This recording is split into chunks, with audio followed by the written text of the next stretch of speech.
రోజు పూజ చేసినా మీ కష్టాలు తీరట్లేదా? అయితే ఇలా చేయండి. చాలామంది రెగ్యులర్గా పూజ చేస్తారు, కానీ కష్టాలు మాత్రం తీరవు.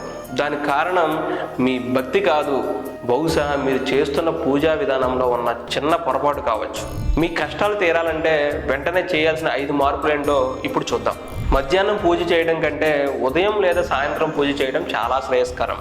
మధ్యాహ్నం పూర్వీకులకు నైవేద్యాలు సమర్పించే సమయం కాబట్టి ఆ సమయంలో పూజకు దూరంగా ఉండాలి.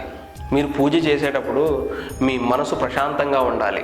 మనసులో కలత అంటే టెన్షన్ లేదా ఇతర ఆలోచనలు ఉంటే మీరు చేసే పూజ ఫలించదు.